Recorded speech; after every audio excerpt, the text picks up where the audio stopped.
एक भगवान के परम भक्त थे केशवदास। क्या नाम था? केशवदास। तो श्री केशवदास जी का ऐसा चरित्र है कि एक बार कहीं कथा में बैठे थे। वो कथा में वक्ता ने ऐसी बात कही कि जीवन में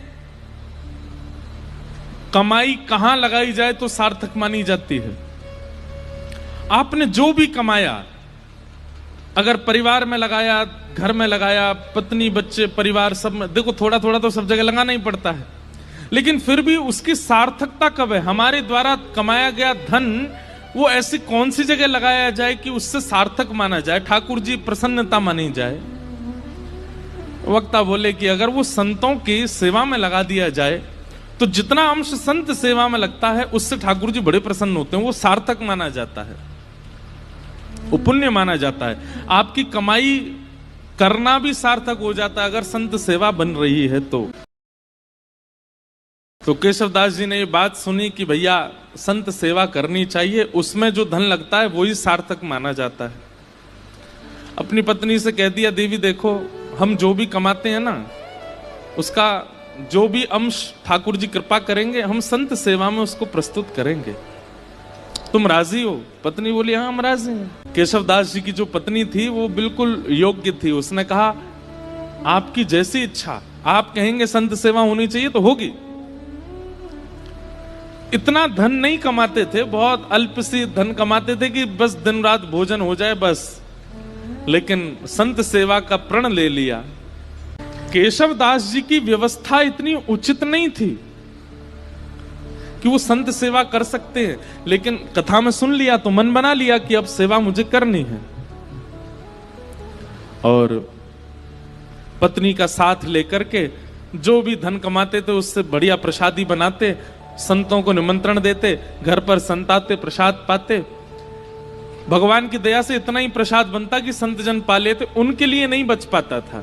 तो दोनों क्या करते, जो संतों की शीत प्रसादी होती थी उसी को इकट्ठा करते, उसी को पा लेते। कभी कभी वो मिल भी नहीं पाती थी, अब संतों से थोड़ी कहेंगे कि छोड़ जाना थोड़ा, वो बेचारे प्रेम से पाते थे तो कई बार मिलता भी नहीं था, लेकिन संत सेवा बनने लगी।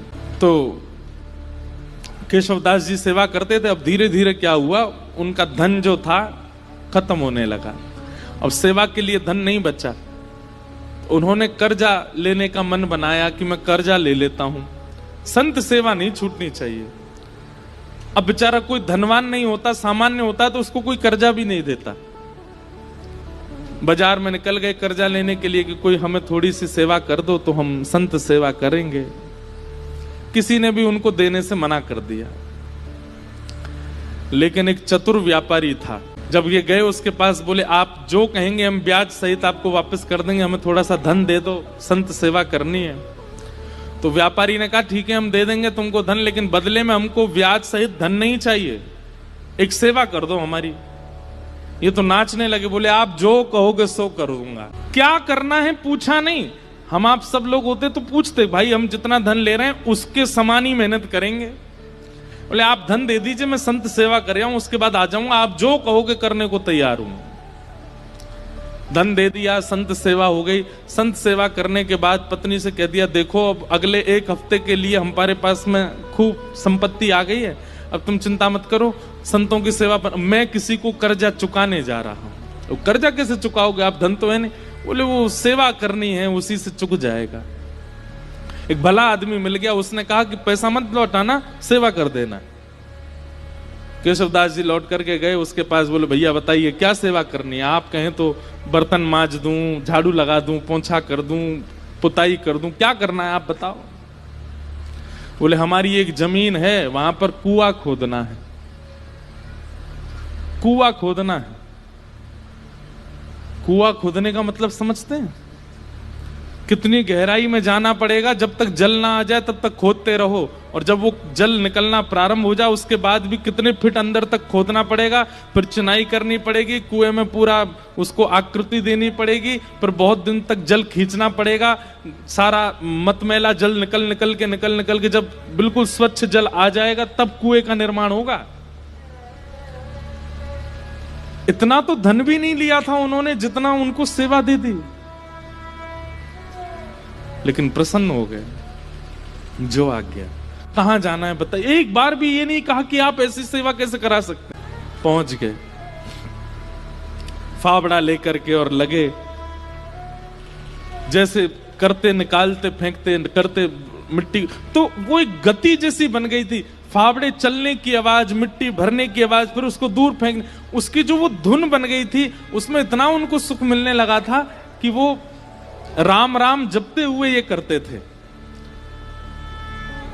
और उन्होंने नियम लिया कि ये मैं अपनी संत सेवा चुका रहा हूं, किसी से लिए थे मैंने धन संत सेवा, वो चुका रहा हूं।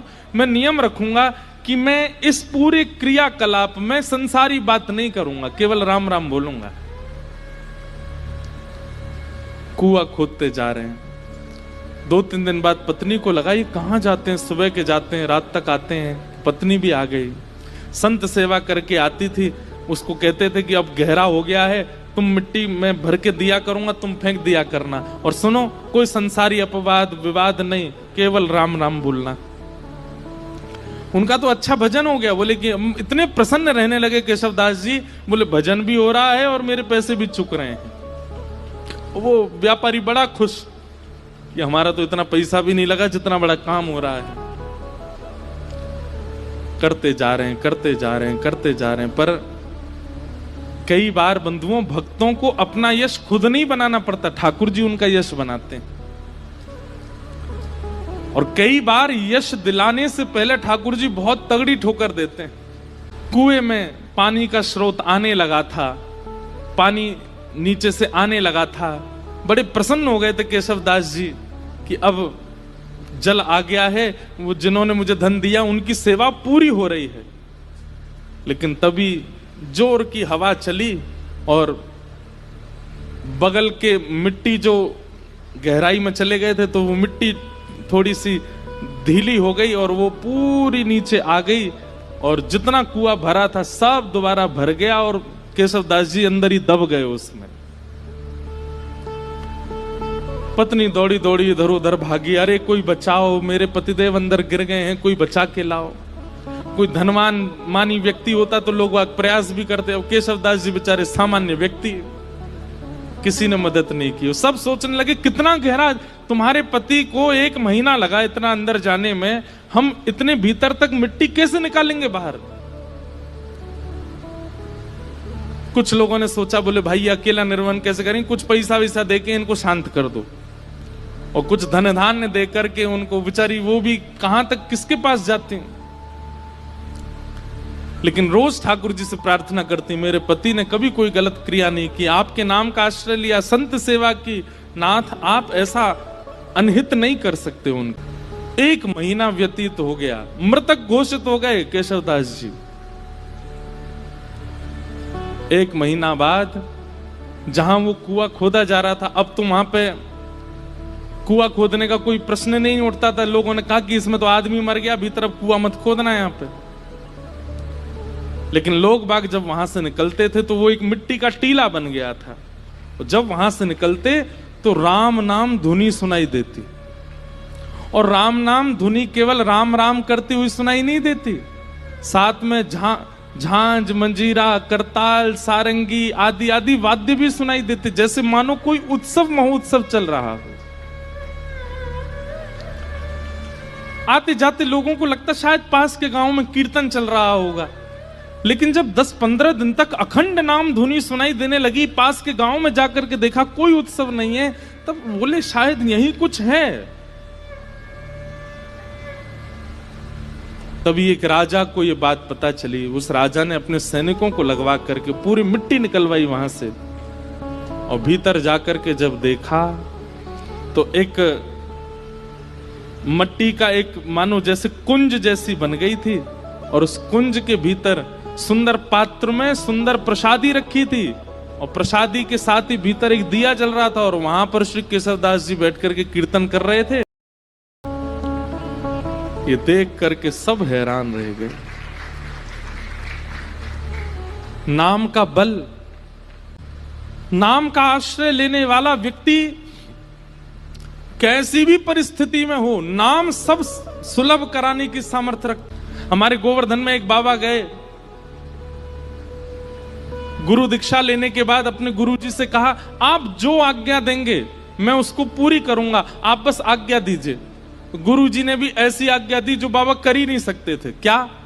कि जितने भी संस्कृत साहित्य ग्रंथ हैं हमारे संप्रदाय के, सबका अध्ययन करके सबको कंठस्थ करो। बाबा बोले, मैं तो अंगूठा टेक, मुझ पर संस्कृत कहां आती है। गुरु जी बोले, हम एक ही बार आज्ञा देते हैं, हमने जो आज्ञा देनी थी वो दे दी।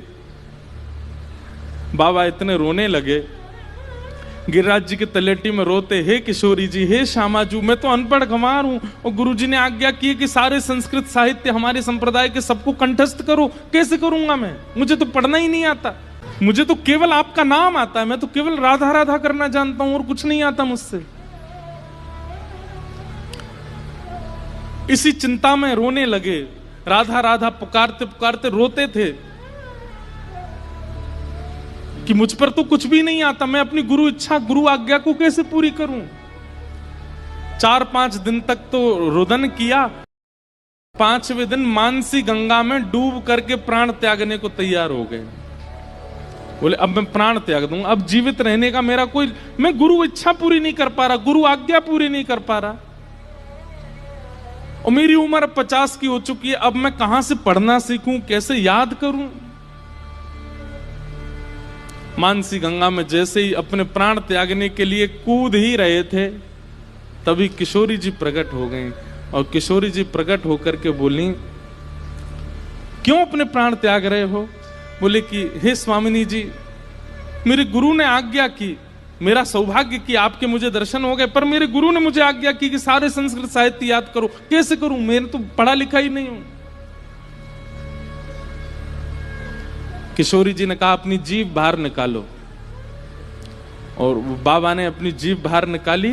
श्यामाजू ने वो जीभ पकड़ करके और एक सीख से उस पर कृष्ण लिख दिया, और कृष्ण लिख करके कहा, अब जाओ। तुमने जीवन भर नाम गाया है मेरा, और उससे श्री कृष्ण प्रसन्न हुए हैं। श्री किशोरी जी का नाम गाने से किशोरी जी प्रसन्न नहीं होती हैं, ठाकुर जी प्रसन्न होते हैं, और ठाकुर जी का नाम गाने से किशोरी जी प्रसन्न होती हैं।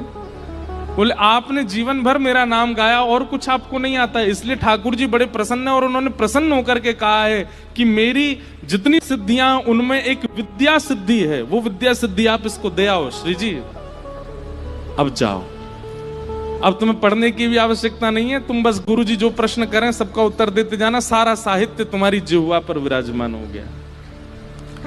जैसे ही गए, गुरु जी ने कहा कि पढ़ाए? बोले, हाँ, 5 दिन पहले तो हमने आज्ञा दी, बड़ी जल्दी पढ़ाए। बोले, गुरु जी आप आज्ञा करें, कौन सा साहित्य, कौन सा ग्रंथ सुनाऊं? गुरु जी ने ग्रंथ का नाम बोला तो बैठ करके पूरा ग्रंथ सुना दिया। बोले, कैसे प्रकट हुआ? बोले, केवल नाम का आश्रय, श्री जी के नाम की कृपा हुई है, मैं पढ़ा लिखा नहीं हूं, श्री जी ने कृपा करके अपने नाम की कृपा से मुझे ये सब प्रदान कर दिया।